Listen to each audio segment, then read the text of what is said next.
అందరికీ దేవుని నామమున వందనాలు. బాగున్నారా? ఈ రోజు దీని ఒక వాగ్దానం తప్పక మీ జీవితం నెరవేరాలని ప్రభుకి ప్రార్థన చేస్తున్నాను. మీరు ప్రార్థన చేయండి. యెహోవా మందిరమునకు వెళ్ళుదుమని జనులు నాతో అనినప్పుడు నేను సంతోషించితిని.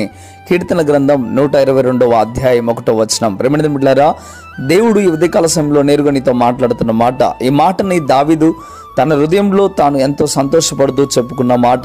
ఏంటి ఆ మాట అంటే, దేవుని సన్నిధికి, దేవుని మందిరానికి వెళ్దామని జనులట దావీదుతో చెప్పినప్పుడు చాలా సంతోషం వేసిందట. ప్రేమైన బిడ్డలారా, ఒకసారి ఆలోచించండి.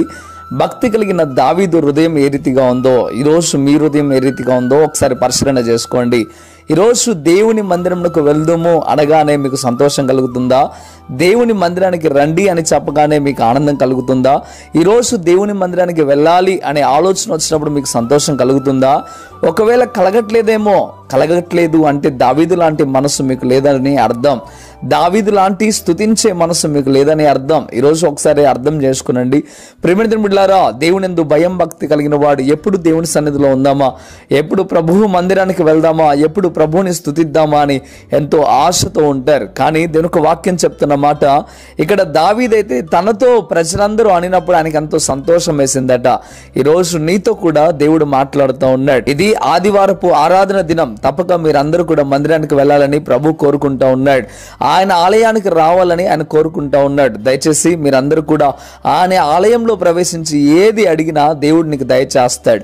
ఆయన ఆలయంలో మొరపెట్టు వారికి దేవుడు సహాయం చేసే దేవుడు.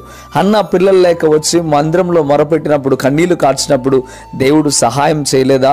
ఒకసారి ఆలోచించు. ఆనాడు భక్తులు ఎంతో మంది మందిరంలో కన్నీళ్లు కరవలేదా? ఎంతో మంది పాపం చేసిన వ్యక్తులు మందిరంలోకి వచ్చి ఎంతగానో కన్నీళ్లు విడిస్తే దేవుడు క్షమించలేదా? ఒకసారి నువ్వు కూడా ఆలోచించుకో. ప్రభు సన్నిధికి వచ్చి నువ్వు కన్నీళ్లు కార్చగలిగితే, ప్రభు సన్నిధికి వచ్చి నువ్వు ఆనందించగలిగితే దేవుడు తప్పక నిన్ను కూడా దీవిస్తాడు, నిన్ను కూడా ఆశీర్వదిస్తాడు, నీ పాపమును కూడా దేవుడు క్షమిస్తాడు. ప్రియమైన బిడ్డలారా, మందిరానికి రావాలనే ఆలోచన కలగాలి. అది సంతోషముతో దేవుని ఆలయానికి రావాలి. అప్పుడే దేవుడిని తప్పక దీవిస్తాడు, దేవుడు తప్పక నిన్ను ఆశీర్వదిస్తాడు. దావీదు లాంటి మనసు ఈ వాగ్దానం వింటున్న ప్రతి బిడ్డకు కలుగును గాక. మంచిది, ప్రార్థన చేద్దాం. ప్రార్థన. పరిశుద్ధుడా, గొప్ప దేవుడా, మీకు లెక్కలేని స్తోత్రం నైనా. ఈరోజు ఉదయకాల సమయంలో ఈ పునరుద్ధానపు దినమునందు ప్రభువా స్పష్టంగా నీ బిడ్డలతో మీరు మాట్లాడారు. అందుని బట్టి వందనాలు, స్తోత్రాలు అయ్యా. ఇది మొదలుకొని నైనా ఎప్పుడు నీ సన్నిధిలో ఆనందించే బిడ్డలుగా నీ బిడ్డలు ఉండుటకు సహాయము దయచేయండి. నీ మందిరానికి సంతోషంతో, ఆనందంతో ఈరోజు ప్రతి ఒక్కరు వారి వారి మందిరాలకు వెళ్ళుటకు సహాయము దయచేయండి. కృపా కనికరం చేత నింపండి, బలపరిచి స్థిరపరచండి. ప్రభువా మీకు వందనాలు. నేను స్తుతించు వారిగా, నేను గణపరచు వారిగా ఉండినట్లయితే ఎంతో మేలు, ఎంతో మనోహరం. ప్రభువా అయా, నీ బిడ్డలు ఆ రీతిగా ఉండుటకు సహాయం దయచేయమని.